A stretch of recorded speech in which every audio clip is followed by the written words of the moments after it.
The night air over Eagle Creek, Montana, shimmered with the restless pulse of the summer festival. Strings of amber lights hung between pine trunks, flickering above the open field where townsfolk laughed, danced, and raised mason jars of cider beneath a crescent moon. Somewhere beyond the laughter, wolves howled from the ridge, long, distant cries that seemed to echo through the veins of the mountains. Lila McKenna stood just outside the circle of light, one hand clutching the worn handle of her white cane, the other nervously brushing the lace hem of her borrowed dress. She had been blind since she was 7, ever since the car crash that took her mother's life. Her world was built on sound and scent, the rustle of grass beneath boots, the faint spice of roasted corn drifting on the breeze, the low hum of music vibrating against her ribs. Her father had begged her to come tonight. "You can't stay hidden forever, honey," he'd said. "It's just the town feast. Everyone will be kind." He was wrong. The moment she arrived, the whispers began. "She can't even see where she's walking. Why bring her here? She'll just embarrass herself. She still thinks the alpha might notice her." Lila didn't need eyes to feel their stares. Their laughter pressed against her skin like heat, and her chest ached with a familiar hollow weight of humiliation. She tried to breathe, to listen to the guitar and the clinking glasses, but every sound came twisted by pity. Her father had gone off to greet the mayor, leaving her alone beside the drink table, her cane tapping uncertainly against the uneven grass. She tried to imagine what the others looked like, the women in their silk dresses, the men with rolled-up sleeves, faces flushed from beer and moonlight. And somewhere among them Rowan Hale, the man they called the Alpha of Eagle Creek. No one ever said the word werewolf aloud in town, but everyone knew what he was. Rowan ruled these woods, kept the peace when hunters strayed too far, made sure no one disappeared beneath the full moon. He lived high up the mountain in a cedar lodge that glowed at night like an ember through the trees. Lila had never met him, but she'd heard his voice once, deep, rough-edged, the kind that could turn a whisper into a promise. She had dreamed of it for years, though she told no one. "Careful, Lila," a girl's voice said suddenly, syrupy and sharp. "You almost spilled cider on my shoes." It was Mira Langford, daughter of the town sheriff, sweet as sugar when adults were near, venomous when they weren't. Lila froze, her cheeks burning. I'm sorry," Lila stammered. "Oh, don't worry," Mira said, feigning sympathy. "It's not your fault you can't see. It must be so hard living like that. You're so brave for even showing up." A few of her friends giggled. Lila's throat tightened. The air smelled like pine smoke and sugar, but her stomach churned. She wanted to turn away, to disappear into the night, but then through the crowd something shifted. The laughter faded. The music faltered. Boots moved across the wooden boards of the dance floor, slow and deliberate, each step heavy with command. Even before anyone spoke, Lila knew. Every instinct in her body recognized that presence. Strong, magnetic, impossible to ignore. Rowan Hale. She could feel the hush ripple through the townsfolk as he passed. His scent, faint cedar and something wilder beneath, reached her before his voice did. "Miss McKenna," he said. Her heart stuttered. "Alpha Hale." He stopped before her. The silence deepened until even the wind seemed to pause. "Would you do me the honor of a dance?" Few people gasped. Someone dropped a fork. Myra's voice hissed from behind. "She can't even see you. What's the point?" Lila wished she could vanish. I don't dance," she murmured. "I can't." "Yes, you can," Rowan said, his tone soft but commanding. "If you trust me." Something in his voice, steady, low, almost reverent, made her fingers tremble. Slowly she reached out. His hand found hers. Warm, calloused, grounding. The crowd parted. Music began again, slow, haunting, a fiddle tracing the rhythm of a heartbeat. Rowan guided her to the center of the dance floor. His palm rested at her waist, firm yet gentle, guiding her movements like the current of a river. Lila followed, one breath at a time, her world reduced to the pulse beneath his fingertips. The laughter had vanished. All she heard now was the wind in the pines and the quiet thud of his heart against hers. "Why did you ask me?" she whispered. "Because you were standing alone," he said. "And because I wanted to see if the stories were true." "What stories?" "That you can see more than most who have eyes." Her breath caught. For a moment the world tilted, not in darkness, but in color she could feel instead of see. The rhythm of the fiddle spun around them like firelight. When the song ended, the silence that followed was heavy, charged, and fragile. Rowan's hand lingered at her back. "You move like someone who's always listening," he murmured. "The forest likes that." Before she could answer, he stepped away. His boots faded into the distance, swallowed by the hum of the crowd. And just like that he was gone. Only then did the whispers return, but different this time. Quieter. Uncertain. The air around her had changed, as if even the stars had turned to look. Lila's fingers trembled around her cane. She didn't know whether to feel grateful or terrified. Because as the moon climbed higher, a voice deep within her whispered that something had begun, something ancient and dangerous, and that tonight's dance was not a kindness. It was a claim. And somewhere beyond the field, among the dark pines and silver shadows, a wolf howled again, this time closer. The morning after the feast, Eagle Creek was quieter than usual. Mist clung to the river like breath on glass, and the air smelled of wet earth and pine. Lila sat on the back porch of her father's house, a blanket wrapped around her shoulders, listening to the world wake. Birds shifted in the branches. A truck door slammed in the distance. Somewhere down the road a dog barked, 3 short barks, then silence. Her father, Tom McKenna, came outside carrying 2 mugs of coffee. "You barely touched your breakfast," he said, setting one beside her. His voice had that careful tone he used when he didn't want to push too hard. "I'm not hungry." "You didn't sleep either." She didn't answer. The image of the night before, the music, the feel of Rowan's hand, the hush of the crowd, had replayed in her mind until dawn. It hadn't felt real. But the way the people looked at her afterward, that had been real enough. "They're still talking about it," Tom said after a moment. "The alpha dancing with my blind daughter. Half the town's calling it a miracle. The other half thinks he's cursed you." Lila let out a small, bitter laugh. "Maybe both." Tom sat down beside her. "You didn't do anything wrong, honey." "I know." But she didn't believe it. The screen door creaked open again, and heavy steps crossed the porch. The air shifted, a faint scent of cedar and rain.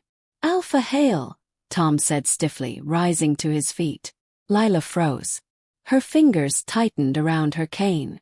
"Mr. McKenna," Rowan's voice rumbled, deeper in daylight, edged with fatigue.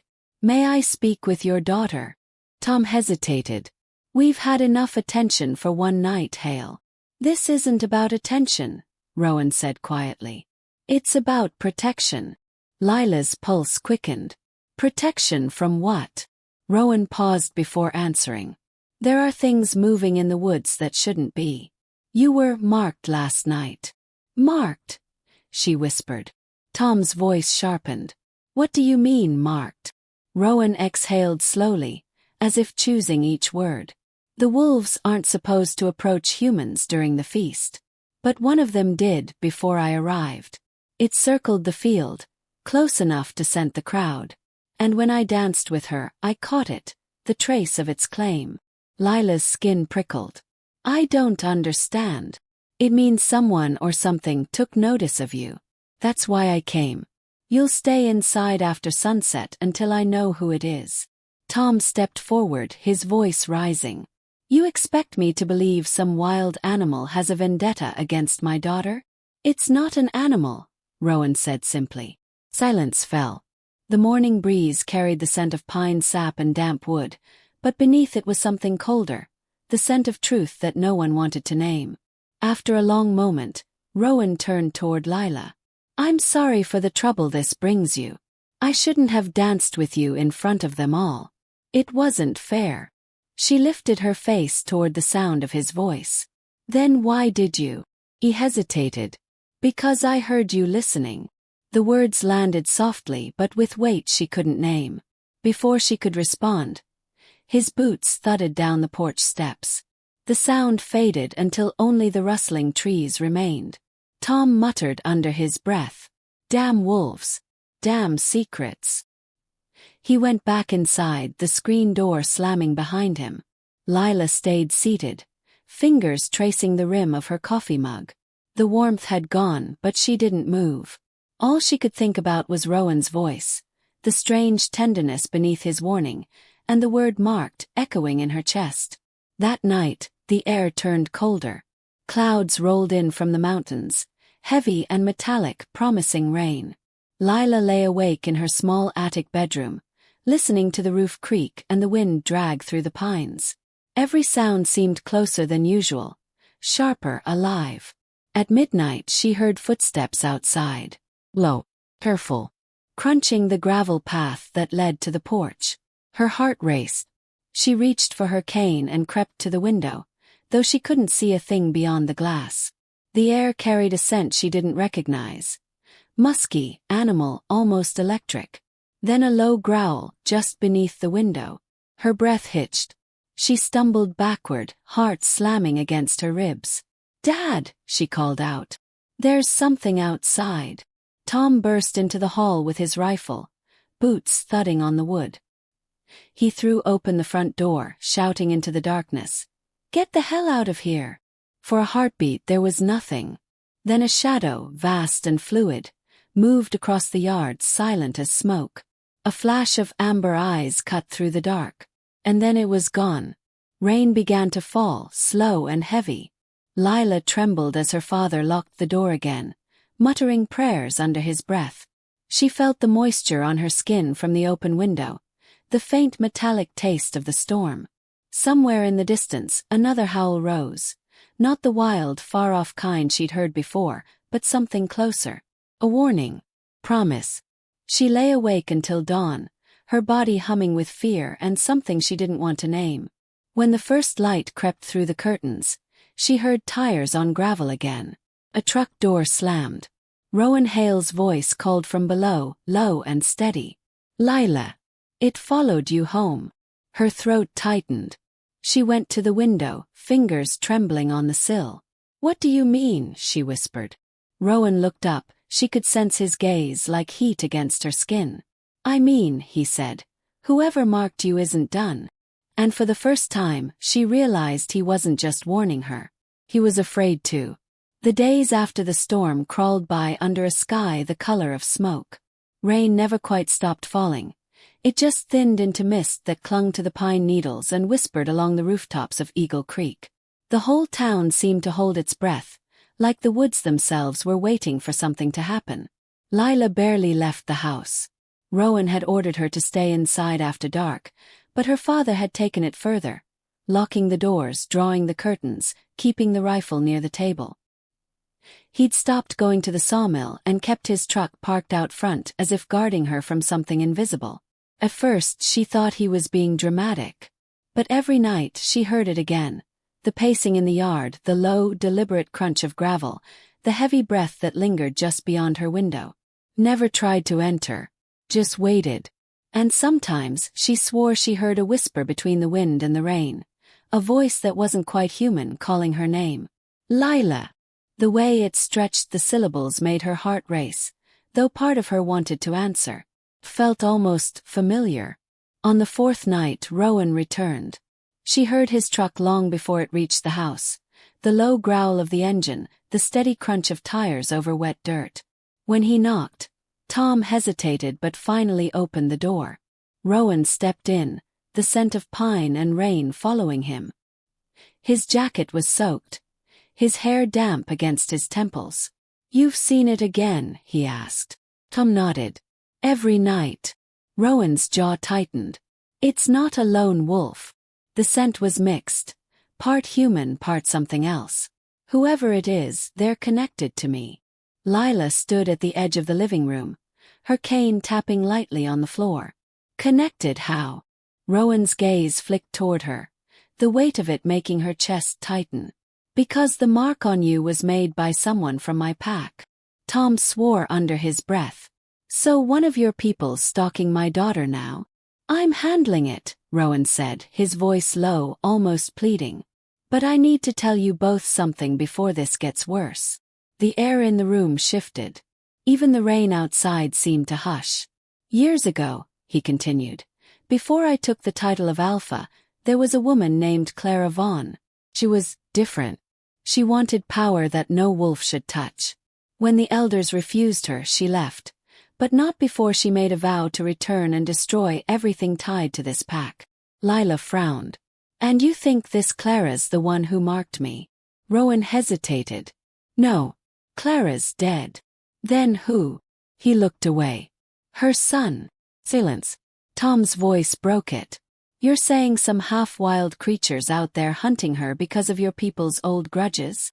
I'm saying, Rowan answered quietly, that he's hunting her because of me. Lila's breath caught. Because of you. Rowan turned toward her. His voice softened, but there was something raw beneath it. He knows I danced with you. To him that means I claimed you, that you're mine to protect. He wants to challenge that.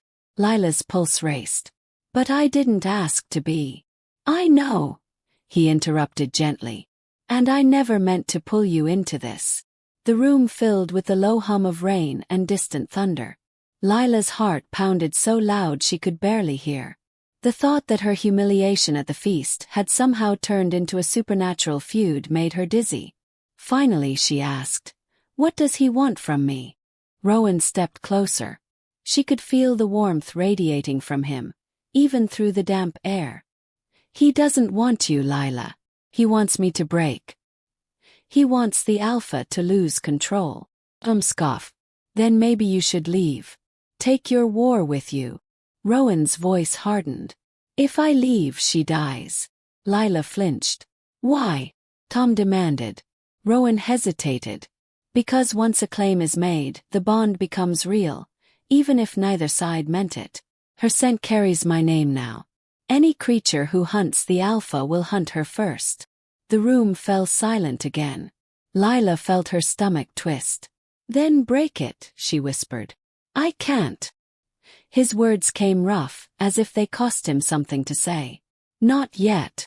He turned away, pacing. "There's an old right, a reversal. But it requires both of us. And it's dangerous." Tom's voice was tight. "Dangerous how?" Rowan stopped. His eyes met Lila's. "Because it binds our spirits completely for a single night. If either of us falters, it kills us both." A shiver ran through her. The rain outside had turned heavier, pounding against the roof like footsteps. "I don't want this," she said softly. "I never asked for any of this." "I know." Rowan's voice broke, just slightly. "But you have to trust me now. Please." Something in the way he said it, that raw edge beneath the command, made her chest ache. She nodded slowly. "Tell me what to do." He exhaled, almost in relief. "At sundown tomorrow, we'll meet by the river. No one else can come. Not even your father." Tom began to protest, but Rowan's tone turned to steel. "If she doesn't do this, she dies within a week. The mark will spread. It's already started." Lila froze. "What do you mean, spread?" Rowan hesitated, then stepped closer, his hand hovering near her arm. "May I?" She nodded. His fingers brushed her wrist, and she gasped. The skin beneath his touch burned faintly, as if something alive pulsed there. "It wasn't there before, was it?" he asked. "No," she whispered. "It feels like heat. Like it's moving. It's the mark. It's binding deeper each night." Tom sank into a chair, pale. "God help us." Rowan looked at Lila again. His voice low but steady. "I can still save you. But it'll cost me everything." "What do you mean?" "If I take the mark into myself," he said, "I lose my place as Alpha. The pack will turn against me. But you'll live." Her breath hitched. "Why would you do that?" His answer came quiet, raw, almost a whisper. "Because I can't stop thinking about you. Since the dance. Since before." Lila's throat tightened. Before. He hesitated too long. Then he said, "Your mother. She saved my life once, long ago. She told me to find you if she ever didn't come back." Her knees went weak. "You knew my mother?" Rowan nodded slowly.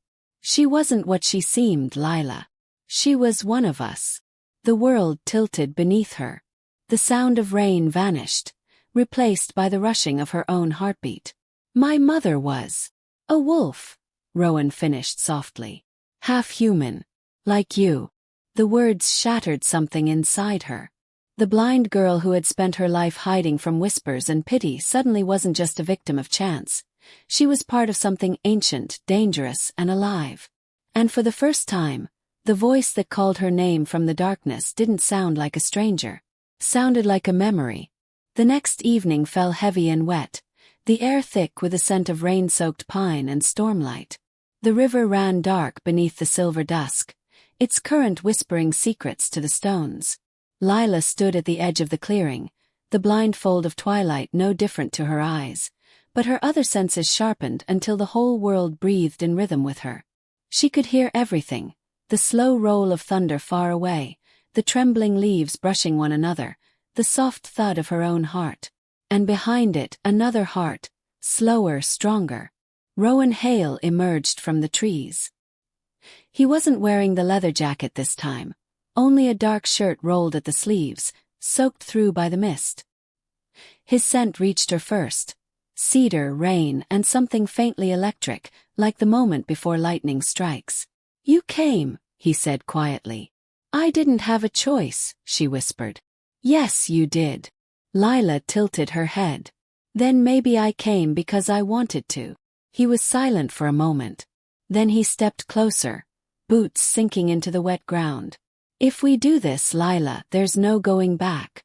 You'll feel everything I feel. Every thought, every memory. It will hurt. Will it save me?" He hesitated. "It should." "Then do it." A low rumble rolled through the sky. The first drops of rain fell again, cold against her skin. Rowan reached for her hands, his fingers trembling just enough for her to notice. "Close your eyes," he murmured, then caught himself, a quiet, self-conscious laugh. "Sorry. Habit." She smiled faintly. "It's okay." He took a breath. "When I start the right, you'll feel heat, like fire under your skin. Don't pull away. No matter what you hear or see. Promise me." "I promise." He drew a small knife from his belt, the sound of metal sliding from leather cutting through the rain. Lila tensed. Rowan sliced his palm, quick, clean, then took her wrist and did the same. The blood that touched between them was shockingly warm. The world seemed to inhale. Then the forest went utterly still. Lila gasped as a rush of energy tore through her chest, bright and wild. It felt like being thrown into the heart of a storm, every drop of rain a spark, every heartbeat a drumbeat of something ancient. She stumbled forward, and Rowan caught her. "Stay with me," he said. His voice came from everywhere at once. In her ears, her chest, her mind. Her body burned. Her vision, though there had been none for years, flared open in a burst of impossible color. For the first time since she was a child, she saw Rowan's face, the strong line of his jaw, the storm gray of his eyes, hovered inches from hers, streaked with rain and blood. "Rowan," she breathed, tears cutting through the dirt on her cheeks. "I can see you." His expression twisted, awe, fear, pain. "Don't lose focus, Lila. It's not sight. It's the bond showing you what I see." The wind rose, howling through the trees. And then the voice came, low, mocking, close. "Beautiful, isn't it?" Rowan froze. "Stay behind me." A shape stepped out from the treeline, tall, pale, with eyes that glowed amber even in the rain. The stranger's grin was too wide, too calm. "Always playing the hero, brother."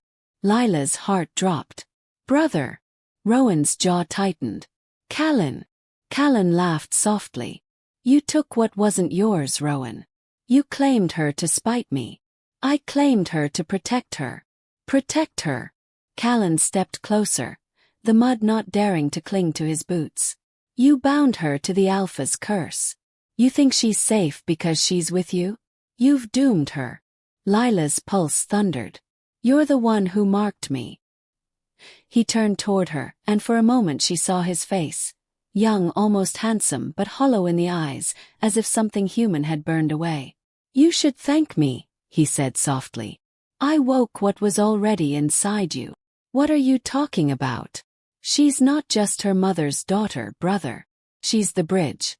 The one who can end all of this. You can feel it, can't you? That heat in her veins. It's not your bond. It's power. Rowan growled, the sound low and animal, vibrating through the air. Leave her out of your war. Callan smiled, teeth flashing white. Too late. Lightning split the sky. In that instant, Rowan shoved Lila behind him and shifted. Bones cracking, muscles tearing, the air filled with a wild scent of blood and rain. Where he'd stood, a massive grey wolf now snarled, for bristling eyes burning like silver flame. Callan moved just as fast. His own body twisting, snapping, reshaping until the clearing shook under the weight of two beasts. Lila staggered backward, blinded again by the storm of energy around them. Growls, thunder, the shatter of branches. She could feel their rage in her bones. Every strike that landed burned through her like fire. The bond made her part of it, whether she wanted to be or not. Stop! She screamed, her voice breaking through the roar. You'll kill each other. Neither listened. Blood splattered across the wet earth. A howl tore through the trees. One of agony, one of triumph. Then silence. When her hearing returned, she was on her knees, mud cold against her palms. The air stank of iron and rain. Rowan, she whispered. A shape moved beside her, human again, gasping for breath. Rowan's hands found her shoulders, shaking. I'm here, he panted.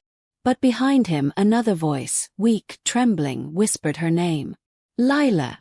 She turned toward the sound.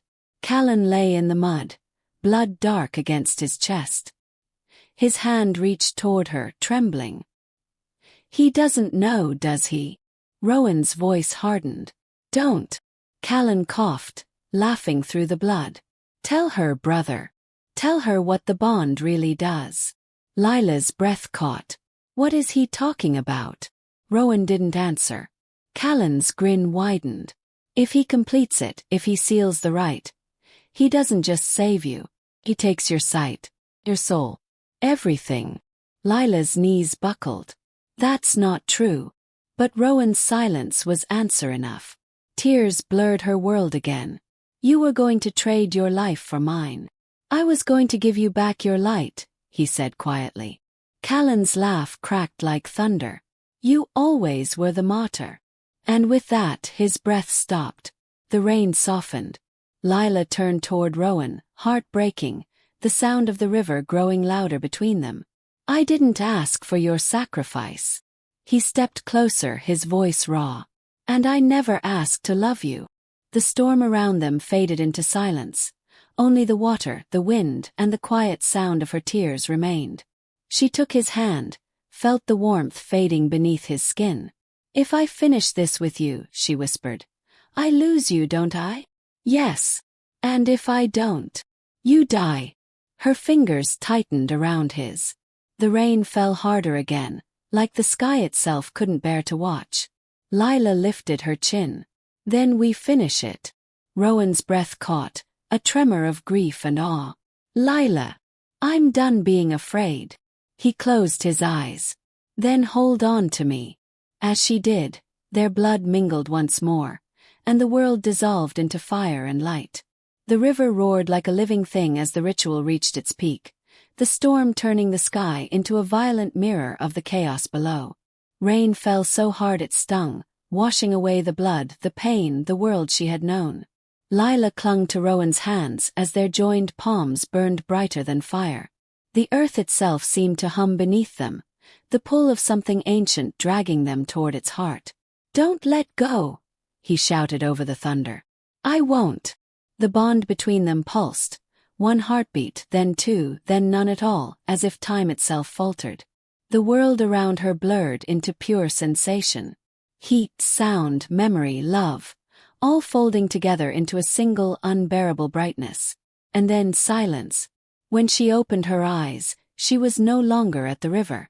She stood in a place that wasn't quite the world and wasn't quite a dream, a forest of white trees and silver mist. Every leaf shimmered like glass. The air was still, and her heart didn't seem to beat anymore. "Rowan," she called softly. He appeared from the fog, barefoot, shirt torn, his gray eyes gentler now. He smiled, and she felt warmth instead of fear. "You made it," he said. "Where are we?" "The in-between," he said simply. "The bond's heart. What's left when everything else burns away?" She looked down at her hands. They glowed faintly, the faint trace of the mark still pulsing beneath her skin. "Am I alive?" "Not yet," he said. "The rite isn't finished." She frowned. "You said it would kill you." He nodded. "It will. One of us has to stay here to seal it. If I don't, the mark spreads again. You'll die. The pack with you." "No," she said, stepping closer. "There has to be another way." "There isn't." The silence between them was thick with everything unsaid. The nights, the dance, the storm. Lila's throat ached with the weight of all the things she'd never told him. "I don't want a world without you," she whispered. He smiled faintly. "You'll have one with light." Her eyes stung. "I'd rather have the dark if it means you're in it." He laughed quietly, a sound of disbelief and wonder. "You're stronger than you think." She reached for him, her fingers brushing his face, memorizing every line. For the first time she truly saw him, not through the bond, not through borrowed sight, but with the clarity of knowing. He wasn't just the alpha, or the man who danced with her out of pity or protection. He was the one who had carried her name in silence, who had stood between her and death without asking for anything in return. And she couldn't let him go. "Rowan," she whispered, "if one of us has to stay, let it be me." He froze. "No. You said my mother saved you once. Maybe this is how I repay her." He shook his head fiercely. "Lila, your life means more than mine. Not to me." He stepped back, pain flashing through his expression. "You don't understand what this place does. Doesn't just end a life. Keeps the soul trapped. Forever." She lifted her chin, tears trembling on her lashes. "Then I won't be alone." The word struck him like a blow. For a moment the alpha, the wolf, the protector, faltered and only the man remained. He cupped her face, thumbs brushing her tears away. "If you do this, you'll forget me when you wake." "Then let me forget," she said softly. "As long as you live." He shook his head once more, and then she felt it. A shift. The pull of the mark flaring between them, choosing. The light from her hands surged, blinding. "Lila!" he shouted, gripping her wrists, but she smiled through the glow. "I'm not afraid anymore," she whispered. "Not of the dark. Not of you." Then the world cracked open. For an instant, everything stopped. Rain frozen in midair, thunder silenced, time itself held by the fragile weight of her choice. And when the light finally shattered, the forest was empty. When Rowan woke, he was lying beside the river. The rain had stopped. Dawn broke through the clouds, soft and gold. His body ached, but he breathed. The bond, the burning mark, was gone. He looked around frantically. "Lila!" No answer. Only the whisper of the river, calmer now, and the faint echo of her voice in his mind. "You'll live." He fell to his knees, the grief too large for words. He howled, a sound that split the quiet morning, shaking the birds from the trees. Then, faintly, beneath the sound of his own voice, he heard another. Fragile. "Rowan!" He froze, turned. Lila stood on the riverbank, barefoot, wearing the same torn dress. Her hair clung to her shoulders, her skin pale as dawn. Her eyes, no longer cloudy but bright. "Lila!" he breathed. She blinked, confused. "Do I know you?" He swallowed hard. "No," he said quietly. "Not anymore." She smiled uncertainly. "You look like someone I've dreamed about." He forced a smile back, though his chest burned. Maybe you did. The sun rose higher, glinting off the water. A breeze moved through the pines, carrying the scent of cedar and rain. He took one last look at her, memorizing her face, then turned toward the woods. Wait, she called after him. He stopped but didn't turn. Thank you, she said softly. For finding me. His throat tightened. Always. Then he disappeared into the trees, leaving her standing in the morning light. Alive, whole, her sight restored, unaware of the man who had given everything to bring her there. The river flowed quietly beside her, silver and endless. Somewhere deep in the woods, a wolf's cry rose, not of grief this time but of release. And in that moment the world felt new again.